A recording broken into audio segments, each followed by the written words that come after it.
Samantala, pagdiriwang na sa Ulog Festival ng Tagbilaran City sa Bohol, tinagsa ng mga turista. Lungsod, iginit na handa na sila para maging top tourist destination at tumanggap ng mas maraming bisita.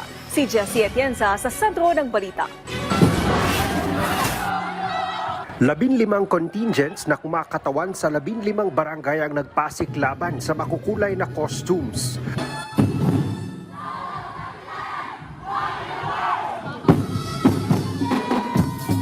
Choreography at musicality. Todo rin ang labanan sa konsepto.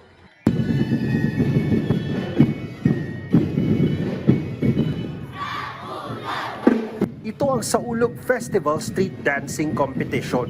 Kaya naman para kay Marilyn na nagtatrabaho sa Cavite, sulit ang kanyang pag-uwi ngayong taon para saksihan ng kasiyahan. Nice kayo, kanang hard work ka nila kay kuwan yun kayo kanang mga nice kayo na mga costume, na ilang mga action, nice kayo. Kanang grabe og mga choreography. Sulit among pag-uli din. Ano man, Kay? Kay enjoy kayo. Sakay sa kanyang wheelchair na kinuod din si Razil na gustong suportahan ang mga kakilalang kalahok sa kompetisyon. Gusto ko suporta po sa ako ang mga kuan sa nga taga San Isidro o poblasyon dos mo po ko sa una, so mo nang kuan, and then lingaw po kayo dire basta yung anong street dancing. Pagpatak ng dilim, mas tumindi ang labanan sa ritual showdown ng mga kalahok na contingents.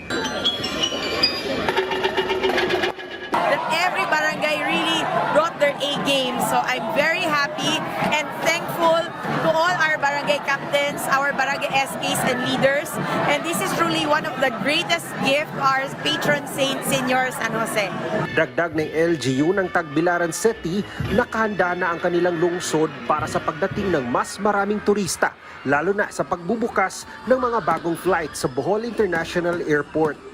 This year's theme is One with the World because we are opening our doors to the world, literally, because the Bohol International Airport will now be operated privately by Aboitiz Group of Companies. That means that we are opening the province of Bohol to more international flights like Japan, Thailand, Vietnam, and all others. So we want to prepare Tagbilaran as a top tourist destination in Bohol. And as I've said, we are currently building the biggest Coliseum in Tagbilaran, the Tagbilaran City Coliseum. Tagbilaran will be the center of MICE tourism in the province. Meetings, incentives, conventions, exhibitions. Mula sa Tagbilaran City sa lalawigan ng Bohol, Jessie Atienza para sa Pambansang TV sa Bagong Pilipinas.